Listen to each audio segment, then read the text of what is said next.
Hello and welcome. This is Enterprise Morning right here from our headquarters in Lagos, Nigeria, and Enterprise Television it is. I am Henry Igwebike. And I'm Choma Okoye. In a bit, we'll be going to our newspaper headlines to see all that we have for you this morning, and right after that will be in conversation also for today. So while we get everything all sorted out for you, please belong to our community, join our tribe, have a say in what we say, and log on to our website for more information at enterprisetvnews.com, and also like, comment and follow us on all our social media platforms at Enterprise TV S7. With us today to do justice to all we have today are legal luminaries. We have Barrister Vance Ofeli and Barrister Tunji Abdulhamid. Good morning, gentlemen. Morning. Good morning. Good morning. And welcome. All right, very good to have you also. So let's kick off our newspaper headlines today with the Force Daily. What do we have, John? We have this day newspaper on our deck, so we're starting with a big story here from the military. We will resist attempts to force regime change. We have about 3 riders to that particular story. Federal government plans protest sponsors in diaspora on watch lists. I think that again, federal government places protest sponsors in diasporas on watch lists, freezes their local accounts. Moving on, normalcy gradually returns to Kano as government relaxes curfew. And lastly, from Sani, protests sponsored. It is about regime change, not hardship or bad governance. All right, and slightly above that particular story, we have Obasanjo laments a graft in oil sector, says Nigeria's over-reliance on fossil fuel, a deadly mistake. And moving on the top strip of this day newspaper, you find Central Bank approves Providus Bank's takeover of Unity Bank. The rider says to inject 700 billion into new entity as 20-year term loan.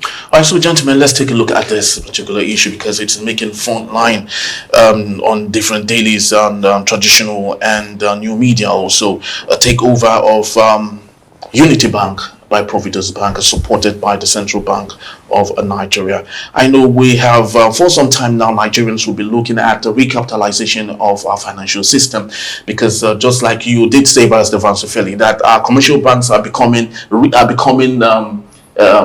metaphorically kiosks, where they sell all manners of things, instead of, exactly, instead of focusing. They are not selling cigarettes.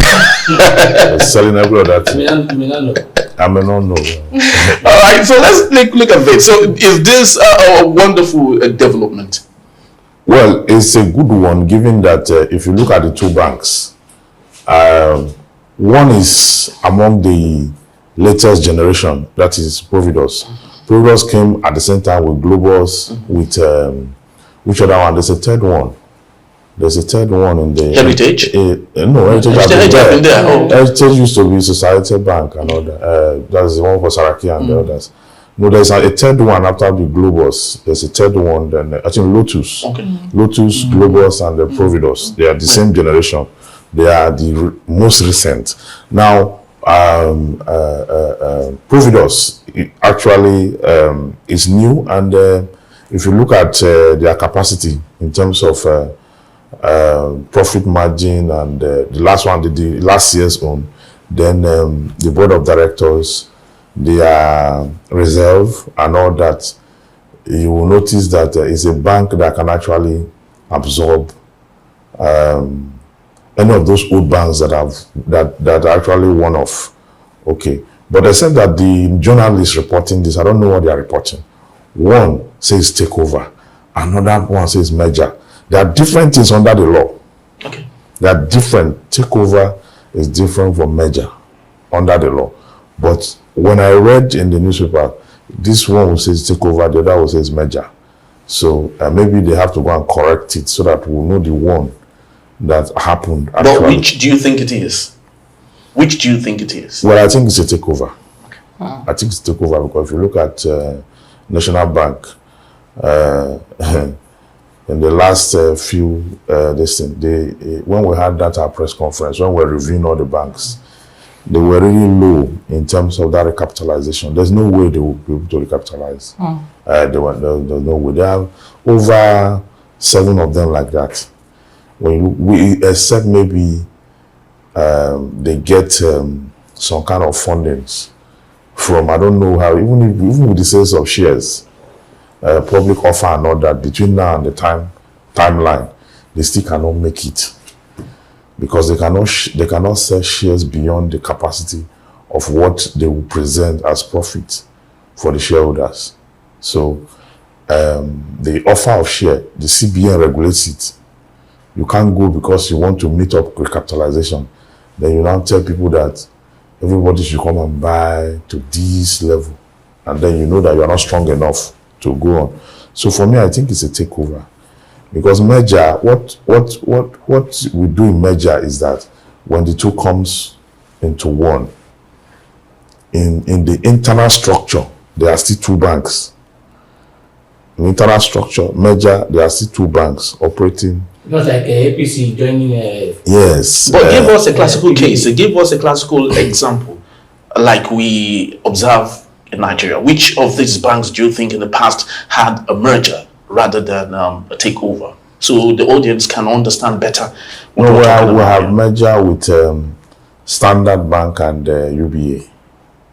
Standard Trust Bank. Okay. Standard Trust Bank. You know, it used to be like GTV. Yeah. In those days, Standard Trust Bank in the year 2001. It was a prominent bank where we were still doing my service. Yes, very prominent. And UBA was also prominent. So what they had then was a merger. Okay. They both had capacity, but to recapitalize the 25 billion, then they needed that merger.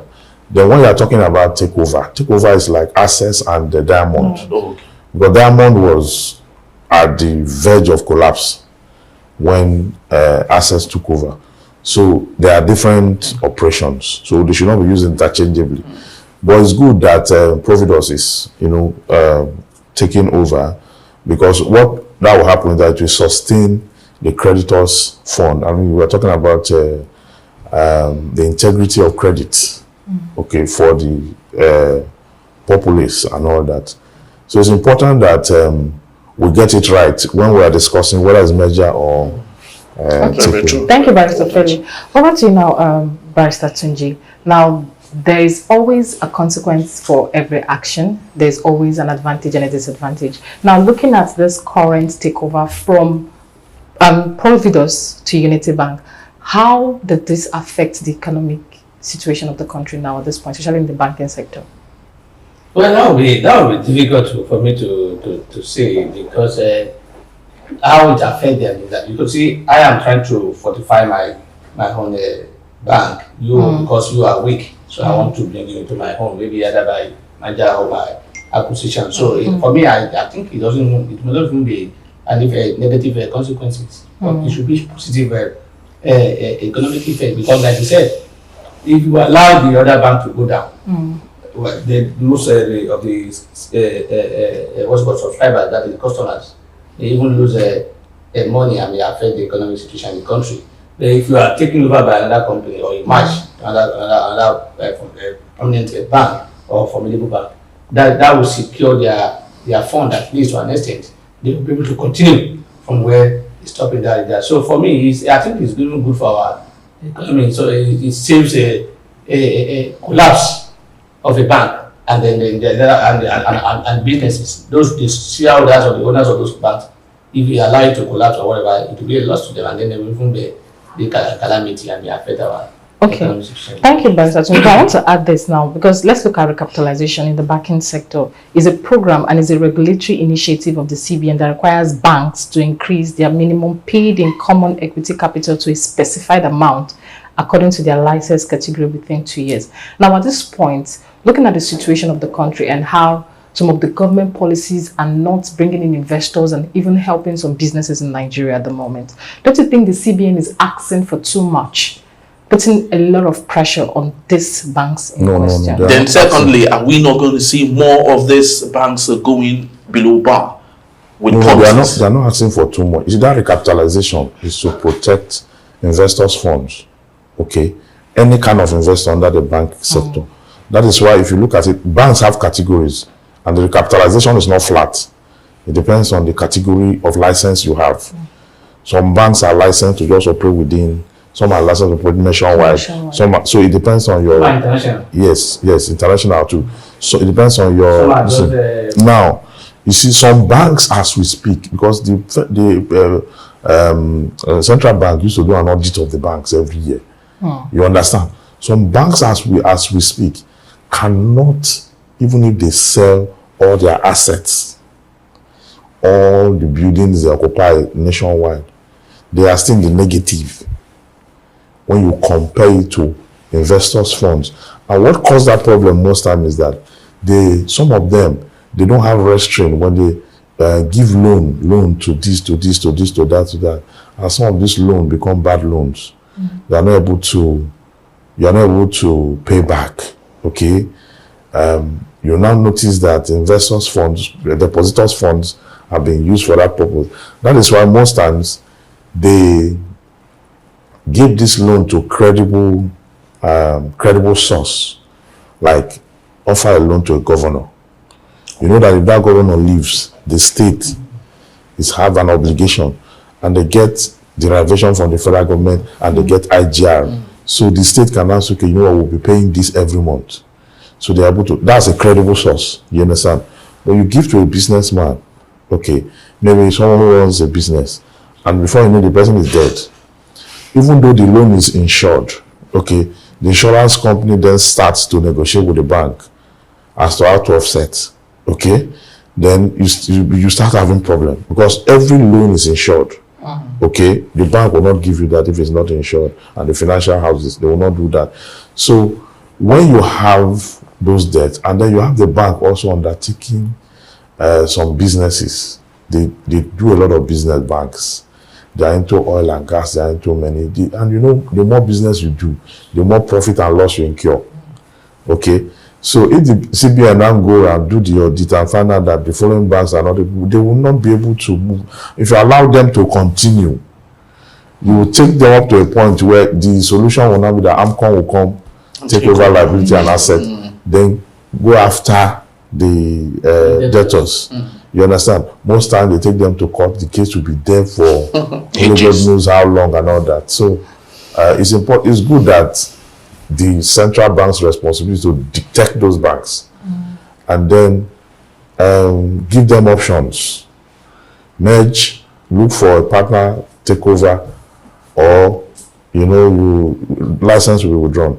So we're going to see in the days to come, we're going to see more mergers or takeovers. Of course, some Nigerians would ask why wasn't that leeway given to Heritage? It was allowed to collapse to the ground. Well, Heritage is good for one. It's a peculiar one. It's peculiar, right. They use their money to go and do politics. No, and I'm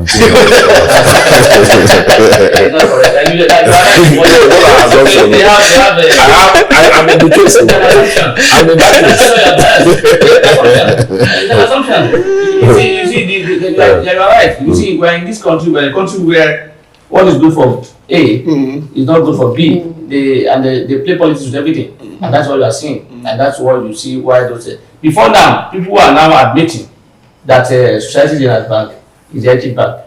We are not saying that before. We were saying they run down the Society Bank, and then there's no anything to that. People, the customers are now crying because they are not able to pay their money. They did not admit that same Society Bank was one that was into Heritage Bank. Yeah. Because why did they do that? Because when even the Society Bank we are talking about, it was not run down. That access was revoked. Society Bank was strong there. The access was revoked.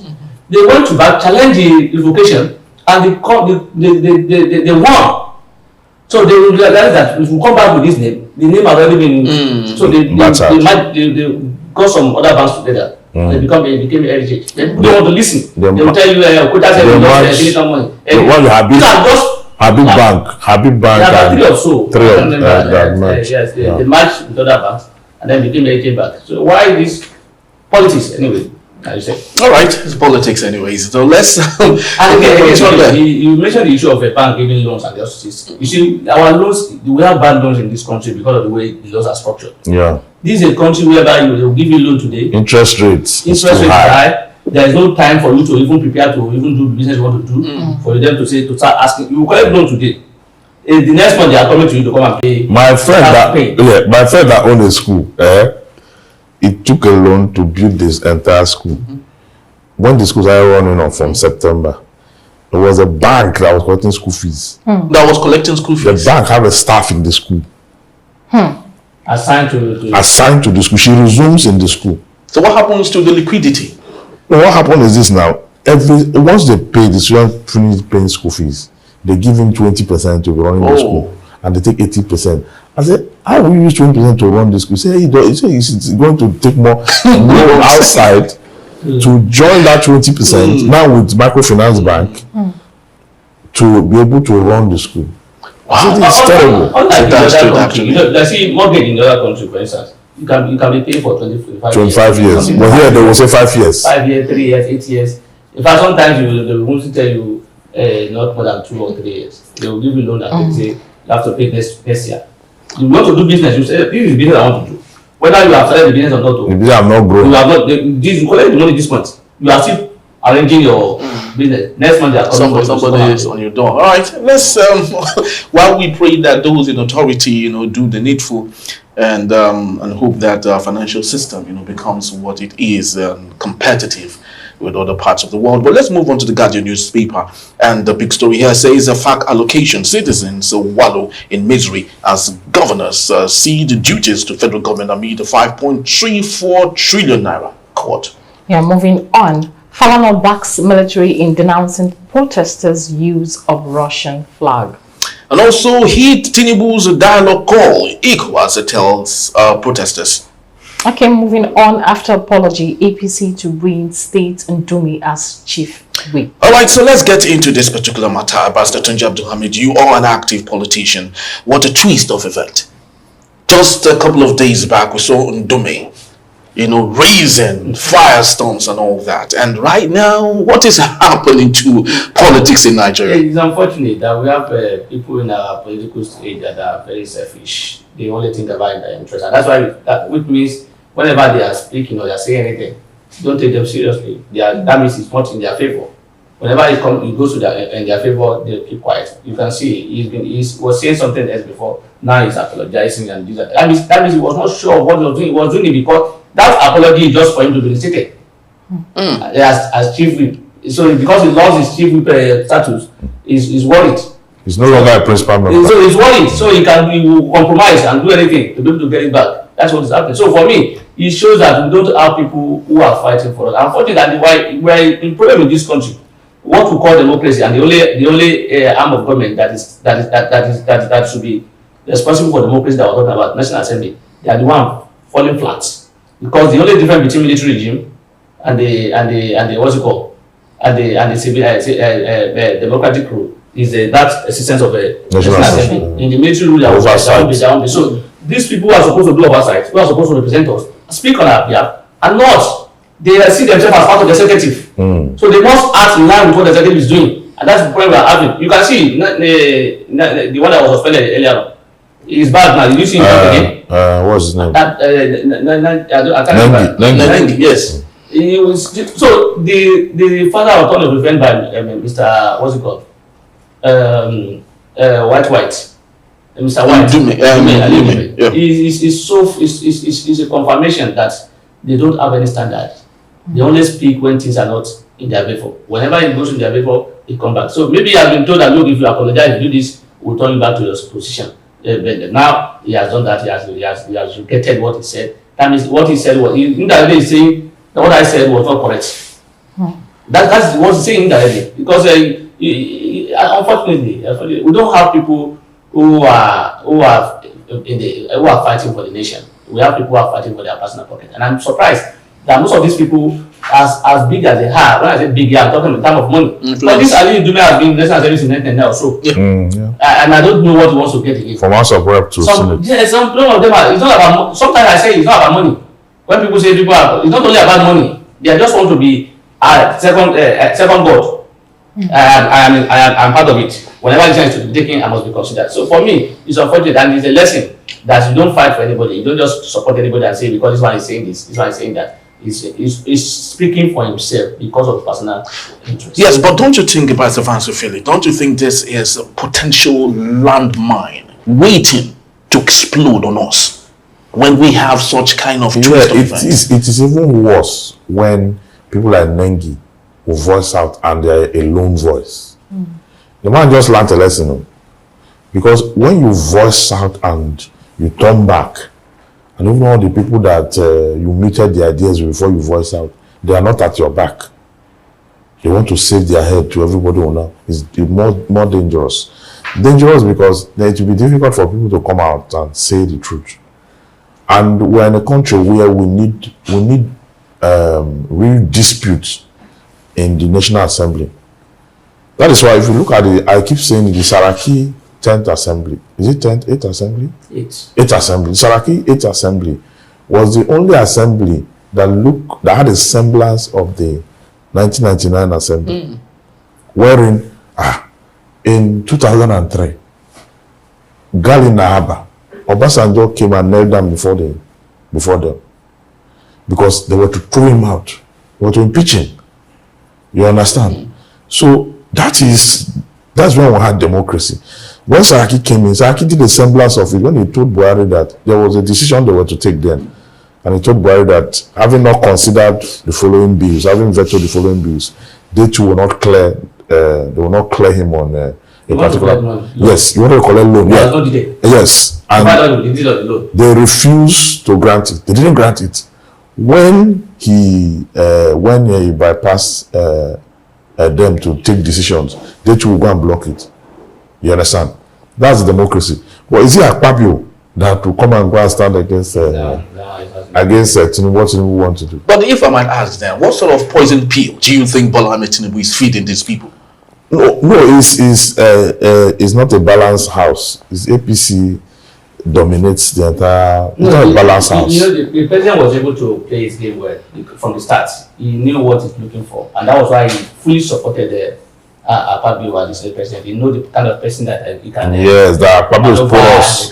Yes, and Akpabio can support. Akpabio, the way I see him, he can do anything to support to be loyal. And so he sees himself as subordinate to the president, not knowing that they are on the same class. Almost like the president's spokesman. He sees himself as a subordinate to the president. National Assembly, we have 3 arms of government: the executive, the judiciary, and they are all head of while the president is the head of the executive, Akpabio is the head of the National Assembly, while the CJA is the head of the judiciary. They are all at par. Then because the executive has that money in his capacity, in his hand, people see him as the more vibrant and the more buoyant, and then they want to be do salute to him. It's unfortunate that we don't have, like I said it earlier on, that look, our problem is National Assembly. Because when you don't have people who are supposed to be speaking on your behalf, because we all cannot go to the president and say and speak, and just like what we're doing now, protesting, that's the only thing we can do. And the more you speak out, they will gag against you. They mark you now, because and that's, you see, once you are the way they do it now, they do it like courts. That's why this guy did not come back. This Kaduna senator. It shows. They will ask you. They will ask them if you see what they plot against him. In fact, as to how much is your salary? When the election go and do freedom of information it's not within your profit to tell us. Yes. Is it hidden? He said no, I won't tell you. Go and do your own. During the primaries that brought in the other guy that replaced Shosan didn't know the venue of the primaries. Before he realized what was going on, it appears he's playing ball now. Somebody has yeah, exactly. Playing ball now. He wants to contest for governorship. He wants to go for governorship. When you speak now, you can see most time it's not always against the president. No, it's not. Try to be polite to people. But it's a man that when he comes back, he will go back to his old self. Exactly, very true. And he will go back to his old self. Like that. All right, for that other person. Let's know where you belong. Don't deceive me. And say and get there and then that become a different person. And that's why you are seeing what you are seeing in River State. Because the governor allowed the former governor to dictate everything to him before now. Before he became governor, he was aligned to the training around every way. Like he now got the power. Now you're like, oh, I am in charge. I can now show you my color. All right. It's not- All right. I think our time is all, but just before we leave, if we may, maybe in 30 seconds each, I think it's important we take this on the Punch newspaper, and it's saying 1 trillion naira spent to fight insecurity in 6 months from the military. But as the fans of Philly, are we still back to the same old tactics that we were used to during Muhammad Buhari, where trillions of naira was spent? Military and nothing now. Who audits the military? 1 trillion naira spent in this 6 country? months. Who audits the military in this country? I don't know who audits the military in this country. National Assembly should oversight. National Assembly. How many audits have they done that are successful? Was their job? How many? Why can't we prevent all this thing from happening? Why would No, it has happened already. How would we allow it to happen? The question is that this is as they was spent it already in 6 months. Yes. So his question is not even preventing it. His question is that this thing has happened already. That how did it? So now I'm saying that the military must be audited, because it appears to me that nobody audits them. And even when they talk about budget performance, they just give them any figure, because the insurgency are still there. As people are protesting, they are still attacking. No, even this protest is more money for those in It's more money. They will vote more money. You understand? And now They are not using it as a PR for that. They are not using it to do anything. And that's part of the reason too that they are calm. You understand? Otherwise, when things are scattered like this, that's when they need to wear their heads. Yeah. But they are calm because it appears that they have been assuaged. I don't know. Yeah, but let them consider ourselves. Those who are the bad one, no, I would like to call it the bad one. Those who does that kind of a thing, they are not always in the top position. Yes. They are not always known. They are not always seen until when they saw. That's when you know that. So if anybody is speaking as a head of whatever, he's speaking based on his own knowledge and whatever. But some people may be planning something that is not even aware. So I just hope that will not happen. But you see, we cannot get any of it properly. When budget is presented to the National Assembly, do they go through it to even see the detail? No. That's why you can see them, they will bring a budget today. But they also part now. But they don't look at it. That even Nengi asked that question. Sincerely, all of you, tell me who among you read this budget? Tell me that you are going through this budget one by one.